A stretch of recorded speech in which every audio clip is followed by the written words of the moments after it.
It is time for gender reckoning, beginning with men authentically confronting our internal selves and each other through the toxicity within us. Against the backdrop of Black Lives Matter protests, cries for racial reckoning have echoed throughout the world, at times seeming premature and largely misunderstood.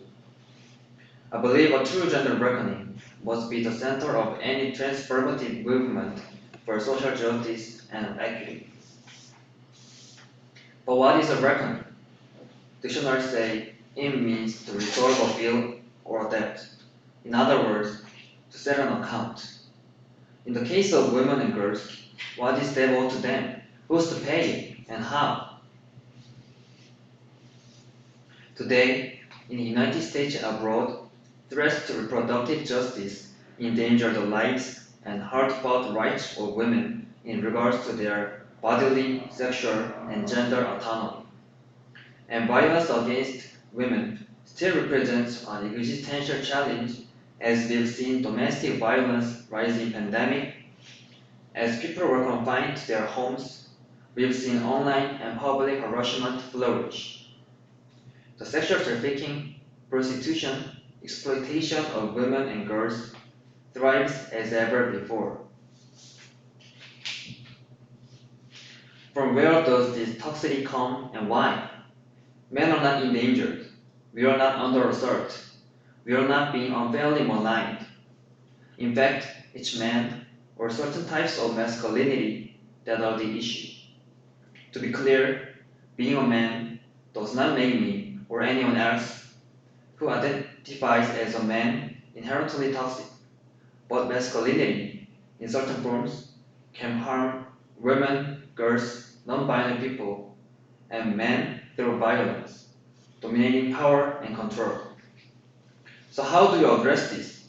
How can men step up and better support our daughters, our sisters, our female partners, our neighbors, and friends?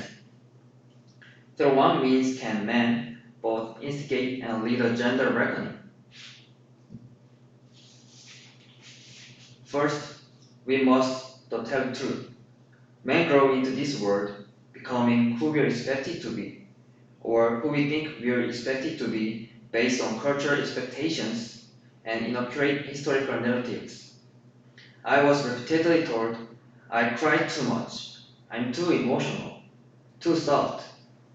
It was ingrained in me that to prove my masculinity, I had to display physical prowess. The archetype of manhood nearly killed me. Secondly, we must be consistent. Men, especially men of color, cannot expect women to stand up for us, with us, in the face of systemic operations when too often we do not do the same for them. The Black Lives Matter movement, for example, founded, named, and led by queer women of color. How and where do men show up for women? I wonder. How many men stood with women on the steps of the Supreme Court as they fought for the reproductive rights? How many men should have been there? Finally, there can be no reckoning without accountability.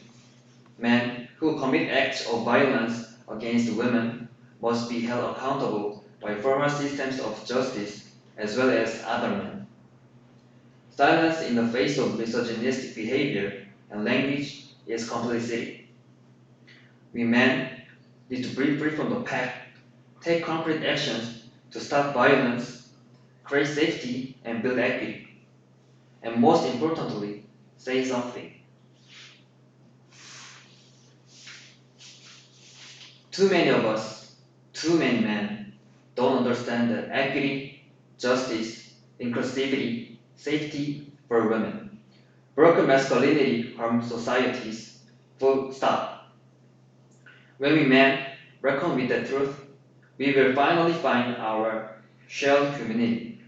Women, girls, non-binary people, men standing together on equal footing with mutual respect in safe environments is the greatest gender reckoning we can create. Thank you.